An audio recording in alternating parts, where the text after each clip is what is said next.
Welkom, dit is vir my Simon Brein, dis lekker om saam met u te kuier.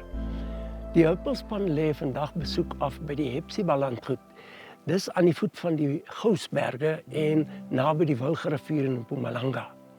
Ons gaan uitvind watter goeie invloed 'n natuuromgewing het op gelukkige aftrede. En die persoon wat hieroor navorsing gedoen het, is Dr. Melody De Jager van die Mind Moves Instituut. Melody, jy het voorheen jou Mind Moves beweging uit Linden uitbedryf vir die hele land. Nou is jy hier. Moes jy afskaal om dit van hier te doen? Nee, glad nie. Glad nie. Dit was sommer 'n lewensfase skuif. Ek het was moeg vir die lewe in die stad. As ek kon sing, het ek nou gesing van die wandelpad.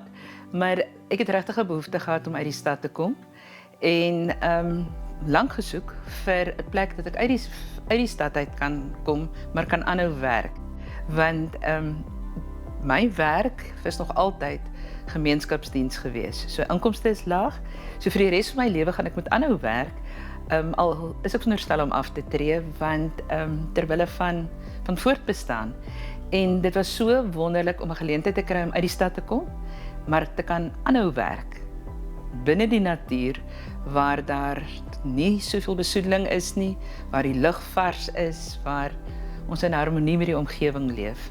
En waar daar lekker mense bly. Oei, ongelooflikste interessantste mense wat ek my lewe nog ontmoet het, want wat wonderlik is, Simon, toe ek begin kyk om uit die stad te kom, toe het ek gaan kyk na plase om 'n klein plaasie te koop. Maar dit het nie vir my gewerk nie, want ek het besef die verantwoordelikheid is ongelooflik.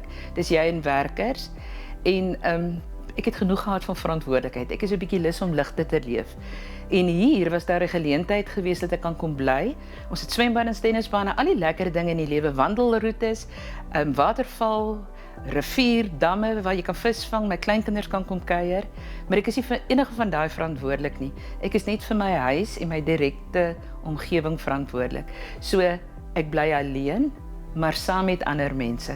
En dit was op hierdie fase van my lewe 'n ongelooflike voorreg. Sou jy sê so 'n wonderlike omgewing is bevorderlik vir mense in jou seniorjare, of geld dit net vir sekere mense? Ek sou nie dink dis vir seniorjare nie. Ek dink die natuur, soos die Vader dit geskaap het, is vir ons almal die heel beste. En een van die goed hoekom ek uit die stad wou kom, want ek het so 'n kuggie ontwikkel. Die lug het vir my gepla, my oë konstant gebrand. En toe ek hier kom, en as ek 2 weke hier aan mekaar is, dan kug ek glad nie en my oë brand nie meer nie. Verstaan jy? Dis nou 'n tipiese vroumens ding wat ek nou gaan sê. 'n Mens gebruik minder bevochtiger, want hier is minder besoedeling, so jou hele lyf reageer anderster binne 'n gesonde omgewing. Dis ongelooflik. As ek in die oggend stap, werk toe stap, want ek bly nie by die werk hier nie. Ek het 'n huis, ek stap so 1 kilometer elke oggend werk toe. Dan stap jy deur die mis en ek stap verby bome, onderdeur bome, langs damme verby.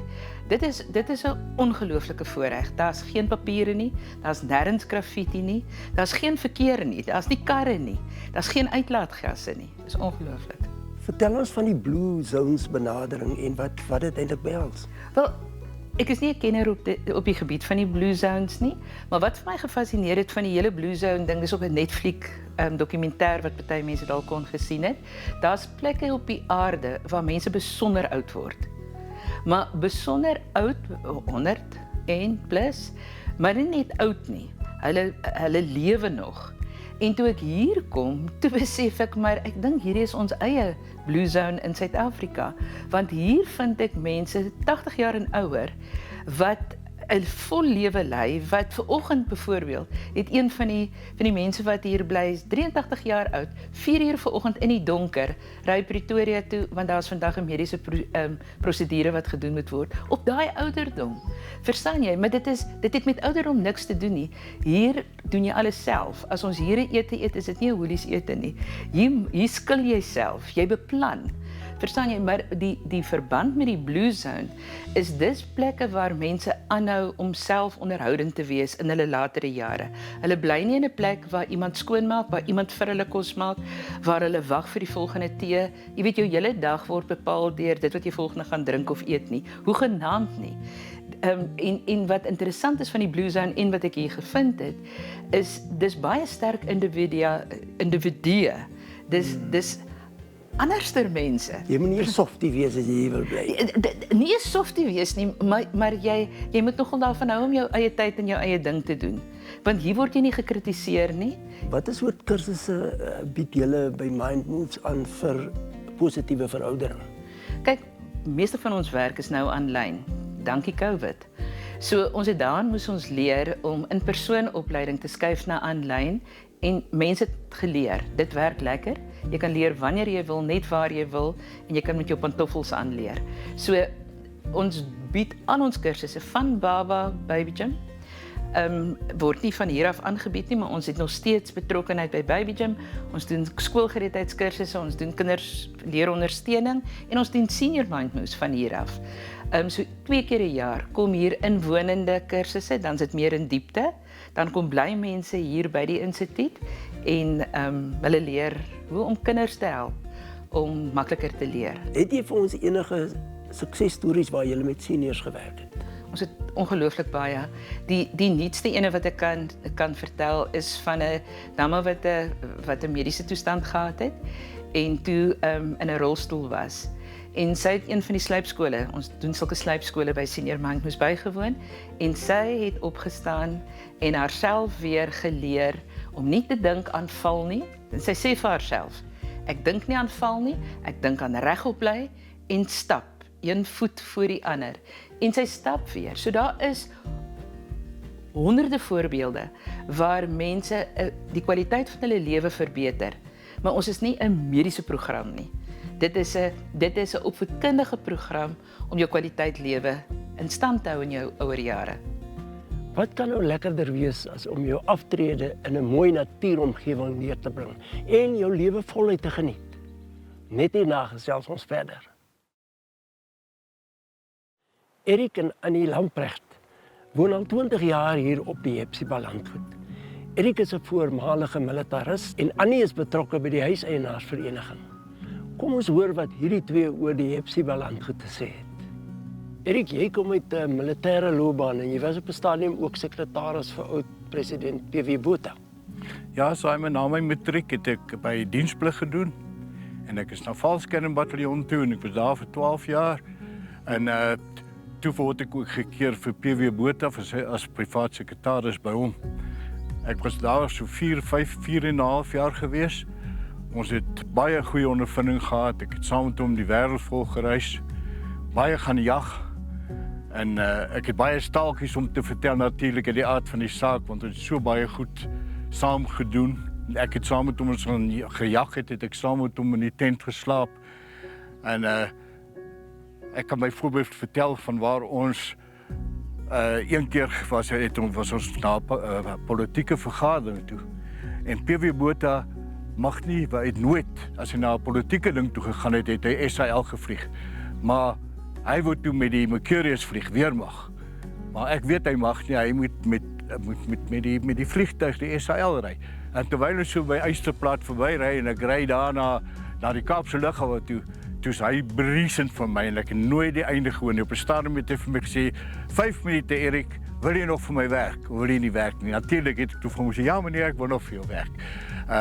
Van P.W. Botha het ek baie staaltjies te vertel, ons het jagtogte gehad en so aan, maar dit was nou heeltemal buite die politiek gewees. Nou, na al daai omswervinge beland jy toe hier. Hoe het jy hier beland by Hepzibah? Ja, dis interessant. Ons was in Engeland gewees vir 5 jaar. My vrou daar skool gehou en ek was by Microsoft gewees, as ek daar vir sekuriteitshoof gewees. En toe het my vrou in die koerant gelees van 'n plek Hepzibah. En daar's eienaam te koop. En dis hoe ons eintlik hiernatoe gekom het, maar ons was toe nog in Engeland en toe ons daar klaar gemaak het in 2005 het ons oorgeskuif Hepzibah toe. Annie, julle het 'n huiseienaarsvereniging en 'n deeltitel. Hoe werk dit? Samen toe ons begin het oorspronklik was ons 'n shareblok geweest waar daar 50 erwe verkoop is gekoppel aan die shareblok. So elkeen het sy eie huis gebou. Toe het ons oorgegaan na deeltitel toe. Nou met deeltitel besit jy eintlik net die binnekant van jou huis. Maar hier besit ons die hele huis, so die buitekant en die binnekant. So ons is eintlik 'n hibriede stelsel. En omdat ons 'n hibriede stelsel is en die huiseienaarsvereniging eintlik net verantwoordelik is vir die onderhoud van die gemeenskaplike grond, het ons dit nou so verdeel. So elkeen is verantwoordelik vir sy eie huis binne en buite en die huiseienaarsvereniging is verantwoordelik vir die tuine en die paaie en al daai onderhoud. Dit klink vir my goed. Hoe bekostigbaar is dit en wat van veiligheid? Bekostigbaar, baie bekostigbaar, want ons het ons eie water. Ons het 2 transformers hierso wat ons elektrisiteit vir ons verskaf en die munisipaliteit bied geen dienste hier aan nie. So dis net die landelike rekening wat ons moet betaal en dan verder is dit die maandelikse levy wat eintlik net is vir die onderhoud van die gemeenskaplike eiendom.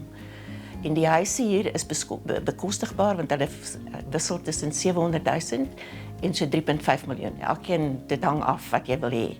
So daar is huise te koop op die oomblik. Hoeveel eenhede is hier en wat lê vir julle in die toekoms? Hier 37 eenhede en die huise wat reeds gebou is en dan is daar 13 huise wat nog gebou kan word. So dit is die planne vir die toekoms is om daai erwe wat nou nog oop is, dat daai mense dan daar kan bou. So daar is 12 huise wat te koop is en dan die 13 erwe. Nou behalwe jag en ietsie skiet vir die pot, waarmee hou jy jouself besig hier in die omgewing? Ja, Simon, ons is redelik besig. Ons het besig gewees met die deeltitel en dan help ek baie mense. Ek hou daarvan om my medemens te help. En dan doen ek ook houtwerk en veral restaurasie. Ons het 'n sitkamerstel en 'n eetkamerstel wat ons in 68 gekoop het en ons het hom nou weer, ek het hom herstel, hy lyk soos 'n nuwe ene. En dan toer ons baie, ons ry rond, ons was baie plekke oor see gewees, ons verkies natuurlik oor see, Ikuazú-valle en dan die Amazone en daai plekke in Egipte en Israel, maar nou toer ons veral in Suid-Afrika. En dis maar waarmee ons besig hou. Sou jy sê hierdie is 'n goeie omgewing vir ouer mense om af te tree? Jy weet as gevolg van die natuur skoon en so aan, maar watter voorregte en geriewe is hier? Die geriewe wat hier is die swembaddens, die tennisbaan, is die staproetes. Ek stap baie keer onder van die rivier af tot bo in die kloof. Dis heeltemal veilig. Die mense kan golf speel. Hier is 'n 9 kortgard golfbaantjie hierso. Mense hou hulle besig. So ons is nie net ou mense wat hier bly nie. Hier is mense van 40 tot ons wat nou al in die 80 is. Nou, hoe lank gaan jy nog hier bly voordat die stadsvlieg jou byt? Ja, dis eintlik baie maklike vraag daar, antwoord wat ek moet gee, Simon. Hier bly ons. Ons het besluit, dis wat die Here ons wil hê. Ons doen goeie werk hier en ons geniet dit verskriklik. En ons sal maar net ons lewenswyse moet aanpas met die omstandighede. En vir hierdie omgewing moet 'n mens nie bekommerd wees oor wilde diere nie. Nee, jy hoef nie bekommerd te wees oor die wilde diere nie. Dis heeltemal veilig hier. Ons het klein wild wat hier rondloop, soos die klipspringers en bosbokke en dan die ape en die bobbejane wat ons mal maak. Maar andersins is hier nie wilde diere nie. Ons sien so nou en dan 'n luiperd in die kloof en onder by die rivier kom die seekoeie so nou en dan kuier. Maar anders is hier nie wilde diere nie. Dit is baie veilig. Ek kan sien jy is baie gelukkig. Ek is baie gelukkig hierso. Ai, mens kan sommer sien dat Erik en Annie hulle aftrede in hierdie omgewing geniet. Net so kort onderbreking en dan gesels ons weer verder. Ons kuier verder saam in met 'n huppel in die stap. Twee mense wat ook hier op die Hepzibah landgoed kom aftree het, is Dr. Henk Zeeman en sy vrou Elise. Henk is 'n afgetrede NG-predikant en Elise is 'n opgeleide pianis. Kom saam as ons met hulle gesels. Henk, na die woelige stadslewe, hoekom jy's hier by Hepzibah landgoed kom aftree? Wel, dit was juist omdat die stad so woelig was, dat toe ons hierdie plek ontdek het, en ons veral die berge en die rotsformasies ontdek het, dat ons eintlik ongelooflike rus gevind het. En dit was eintlik dus 'n soort van 'n reaksie op die besige stadslewe, dat ons elke naweek hier kon kom en ontspan in hierdie pragtige bosveld. Nou is jy nog betrokke by kerksake en jy het natuurlik baie tyd vir die natuur hier. Ja, kyk, ons het op Hepzibah het ons eie klein Hepzibah kerk. Dis 'n pragtige multikulturele gemeenskap wat alle kleure en geure van die kerk in het. En natuurlik die omgewing maak dit sowieso 'n heiligdom op sigself waarin ons elke dag God kan dien. Heiligdom op sigself. Wat is so besonders vir die siel in hierdie pragtige omgewing? As jy vanuit die Hoëveld kom, Pretoria, Johannesburg, dan is hierdie kloof eintlik die eerste eskarpementrand na die Laagveld toe. Dus terwyl bo alles nog lekker koud en fris is, kom jy onmiddellik baie naby aan die stad, onmiddellik in 'n pragtige omgewing waar dit al warmer begin raak en groener begin raak. So dit is 'n wonderlike transformasie. Elise, mis jy nie jou musiekonderwyswêreld hier in die rustigheid van die boswêreld nie? Simon, ek mis die interaksie met my leerlinge en my ouers, maar ek het genoeg herinneringe wat my deur die dag besig hou. Hier in die boswêreld is ons besig met stokperdjies en die natuur om ons. Vertel ons van jou musiekloopbaan as musiekpedagoog en onderwyser. Ek het gewoon begin soos wat alle musiekonderwysers maar begin het in die jare 70 met hulle studies. Ons is maar skoolmusiekjuffrou gewees, ons het koor gedoen, ons het klavierlesse gedoen, ons het orkeste gedoen, ons het astetfits gedoen. En dit het ek gedoen totdat ons Nederland toe gegaan het. En daar het my hele musiekloopbaan totaal anders verloop. So ek het 'n Suid-Afrika periode en ek het 'n Nederlandse periode. Nou, hoe gebruik jy jou musiektalent en ondervinding hier in die boswêreld? Hier in die boswêreld is ek saam met Henk by die kerk betrokke. Was my lewe lank nog maar sy begeleier gewees op die klavier met sy eredienste. En ons het ook onlangs begin om met die inwoners aktiewe musiekbeoefeningssessies te doen in 'n poging om brein te stimuleer en hulle ook aktief besig te hou met musiekaktiwiteite. Elise, hoe bevorderlik is musiek vir breinfunksionering? Geweldig, want ons betrek veel meer dele van die brein as wat jy met enige andere aktiwiteit doen. Ons het byvoorbeeld 'n oefening gedoen waar ek bekende liedjies vir hulle kort snetjies agter mekaar gespeel het en hulle moes dit baie vinnig kon link aan mekaar.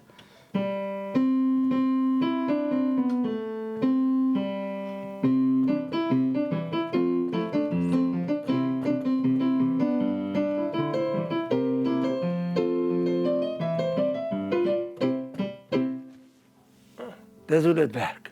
Dis hoe dit werk.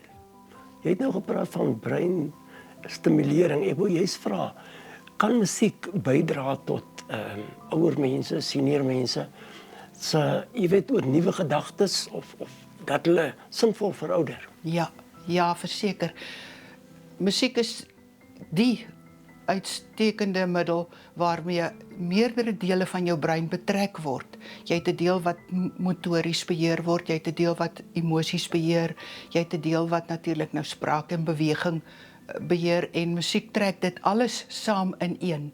En ek werk met hulle van die bekende na die onbekende. Ons begin met kleuterliedjies, grawe in die geheue so diep as wat ons kan en dan beweeg ek daarvan af verder en ons volgende sessies gaan juis nou oor klassieke musiek, hoe werk instrumente, hoe werk hoe werk die struktuur van musiek self, die konsepte daarvan. Jy het blykbaar ook 'n besondere belangstelling in klippe en hoe dit by die natuur inpas. Dit fascineer my, vertel my daarvan. Ek beoefen klipkuns of boomkuns. Wat ek bedoel daarmee is dat as ek hierdie pragtige bome sien en ek sien 'n mik in 'n boom en ek besef 'n mik is eintlik 'n soort van realiteit van lewe wat skielik 'n ander kant op gaan of 'n ander ontwikkeling meegemaak het ek outomaties op 'n stadium begin kyk na klippe en ek sien toe elke klip het 'n unieke vorm, deur die wind gekerf, deur die son verhit, as dit ware deur die natuur gemaak. En ek het outomaties byna begin soek van watter klip sou nou in daai mik pas om dit mooi en heel te maak. Toe ontdek ek dat as jy 'n klip kyk en hy is so heeltemal ongevorm en hy wankel en hy is onstabiel, dat op 'n bepaalde manier as jy die klip net druk, dan is daar iets wat outomaties op sy plek val. En as hy dan sy plek in sy lê gekry het, dan lê hy vas in hy mik. En dan is die interessantste. Altyd bang, wow, die klippe gaan uit die bome val of so. Maar binne 'n kwessie van 'n paar weke of maande, het hy boom, daai klip vasgevat. Die ewige swaartekrag. Dit val, maar dit land nooit op die grond nie. Vir my het daai klip ongelooflik veel iets begin kry van die ewigheid. Jy draai in hierdie ongelooflike wonderlike kosmos, maar jy raak nie grond nie, want jy is veilig geborge in hierdie stuk natuur. Ag, 'n bietjie miskien melodramaties, maar vir my is dit 'n ongelooflike bevrediging wat my vrede gee en rus gee in my bestaan. En hoe stimulerend is hierdie pragtige boswêreld vir musiekmense soos jy? Joe, winter is nou 'n bietjie stil, maar somers is dit 'n fees, want hier is honderde soorte voeltjies. En ek het al lus gehad en skryf 'n hele komposisie net met voelgeluide, soos wat hulle van 5:00 in die oggend af elkeen sy eie deentjie het en dan gaan my kop met die note op en af. Ek kan nie die voelfonds volgens sy kleur identifiseer nie, maar volgens sy note op die klavier kan ek wel sê wie weet wat hy is. Dalk moet ek vir jou 'n paar Adidas geleide uit Johannesburg uitstuur. Die het ons ook. En jy het vir my gesê jy het 'n besondere kat en daai kat is beslis nie 'n luiperd nie. Is dit 'n kat? Dis 'n gewone huiskat wat ons by die dierebeskerming gevind het. Eintlik het sy ons daar gevind. En die kat het so pragtig verander dat sy eintlik 'n hond geword het. En sy is totaal verknog aan my en sy volg my oral waar ek gaan en julle sal nog toneeltjies sien van hoe pragtig sy eintlik funksioneer as 'n hondkat. Ons Hanskat. Nou so groet ons dan die pragtige Hepsiba omgewing en die gelukkige inwoners wat hier bly. Baie dankie aan ons hoofborg, Vinbond Groep Beperk en al die ander borge. Ons waardeer u ondersteuning. Nou ja, dan is dit van my af tot ziens en julle moet asseblief 'n lekker week hê met baie huppels in.